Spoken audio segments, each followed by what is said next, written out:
କୌଣସି ଐତିହ୍ୟ କିମ୍ବା ଆମର ବରପୁତ୍ର ମାନେ जो नामकरण यथार्थता प्रतिपादन କରିଛନ୍ତି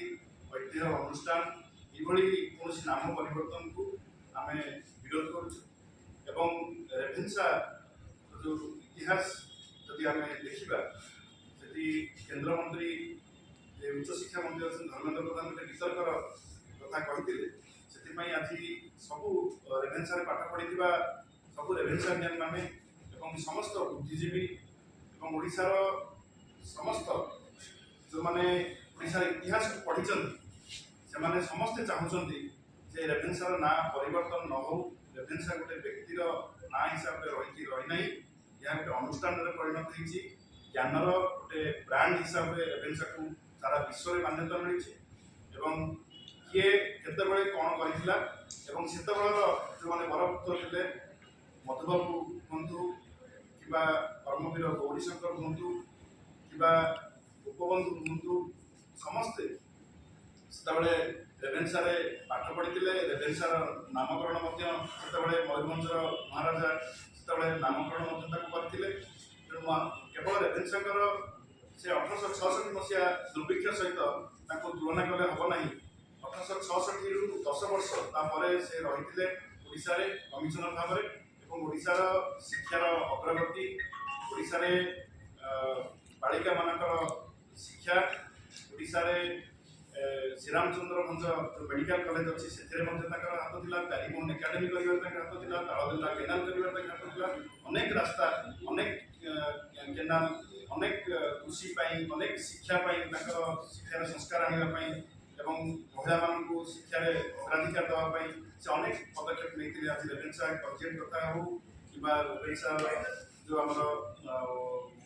ओमेन्स कलेज कथा हो सब कथा देखिए आप रेभेन्साकर अवदान थिला एवं तांको नुह एटा बीजेडी नुह बरं आमर फकीरमोहन सेनापति प्रशंसा करछन्ती कर्मवीर गौरीशंकर प्रशंसा करछन्ती सेतबेला जो माने बुद्धिजीवी थिले से माने प्रशंसा करछन्ती एवं रेभेन्साकर এই कार्यकलाप ପାଇଁ ସେତେବେଳେ ମୟୂରଭଞ୍ଜର ରାଜା ସେତେବେଳେ এই नामकरण सी କରିଥିଲେ ପାଖାପାଖି 10 ବର୍ଷ ପରେ रेभेन्सा कार्यकलाप पर ये नामकरण होता तेणु यहाँ नहीं विवाद उठेबा उचित नुह रेभेन्सा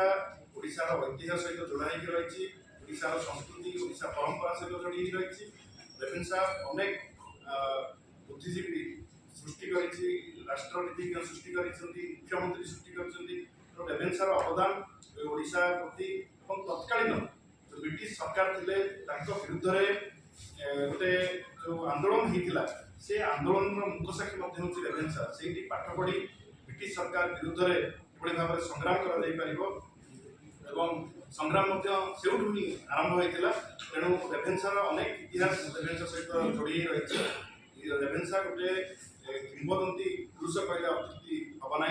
तेणु रेभेन्सार ना को जो मैंने परिवर्तन कर चेष्टा कर तर्क वितर्क आह्वान देते चाहे जे यहाँ गोटे दलर कथा नुह यहाँ सामग्रिक भाव यहाँ ओडिशार कथा केतबेले से फकीरमोहन उपरकू आक्रमण करशार अस्मिता करुवा लोक मैंने फकीरमोहन सेनापति को छाड़ूना चामचा पैसा लगे भितर मधुसूदन प्रश्न उठेले महाराजा अवदान ओडिशार शिक्षा स्वास्थ्य क्षेत्र में व्यापक भाव में रही मयूरभंजर महाराजा कहले इंग्रेज मानकर तेल मार्थे तो एमती सब कथा कही बरपुत्र मानू जो मैंने अपमानित करमती कथा कही जो मैंने आमर बरपुत्र मानू जो मैंने सम्मान तो दौना बरं अपमान दौरान दृढ़ भाव में निंदा करुच्ची अच्छी जो कि ओडिशा सरकार डबल इंजिन सरकार चलती से आसते जे आम युवक मान चाकरी देवु युवक मान बजेट में कौन अर्थ ना शिक्षा बजेट में 500 कोटी ऊर्ध उच्च शिक्षा बजेट रू कटा से भाव में 300 यूनिट मागणा बिजुली देवा कथा कहते ओडिशावासी करना निर्वाचन प्रतिश्रुति देते भत्ता कथा कही समस्त को भत्ता देवु ताकू 80 उपर एज रे रखिले एमती बहुत लोक से ठकी चलती सुभद्रा कथा सबू स्त्री लोक मान सब महिला मान देवे बोली कहते से 21 ରୁ 60 करके 1500 जो अधिक उपार्जन करते दवाक रेस्ट्रिक्शन लगे एमती अनेक कथा अच्छी जोटा कि केंद्र सरकार ओडिशार युवक युवती मान सहित एवं ओडिशा रे जो सरकार बीजेपी सरकार नुआ जहाँ जहाँ प्रतिश्रुति से चाकरी कथा हो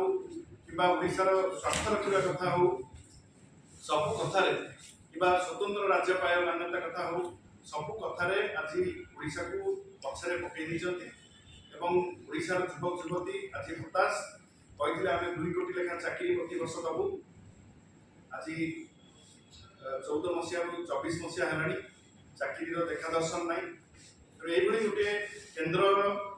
प्रतारणार शिकार होशार युवक युवती मान आज विजु युव जनता दल तार स्वर शाणित कर विजु युव जनता दल आगामी दिन में बढ़ई को ओह्लैब से प्राइस राइज कथा हो कि पेट्रोल डीजेल दर वृद्धि कथा हो कि महानदी कोलाभरम कथा हो कि स्वतंत्र राज्य पाया कथा हो ये सब कथार आज दुईटी जाक सरकार केंद्र और राज्य उभय जो प्रतिश्रुति देते से आज प्रतारणा परिणत होती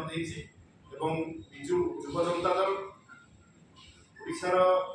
युवक युवती मानकर आशा और आकांक्षा को लेकिन आम आगू को जीवु राजरास्ता को जीवु एवं जो पर्यंत ओडिशार युवक युवती मानक से न्याय न मिली जो पर्यंत से अधिकार न मिली से पर्यंत ये लड़ाई जारी रहिबो विजु युव जनता दल निश्चित भाव में संगठन को आहरी सुदृढ़ करी व्यापक करी आगामी 2029 किभली भाव में विजु जनता दल पुनश्च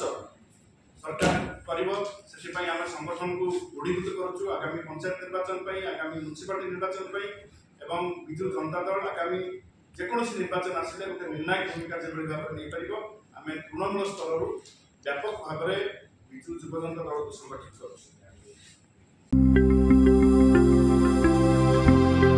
लेटेस्ट न्यूज अपडेट पाई www.nowodisha.com को लॉगिन करंतु।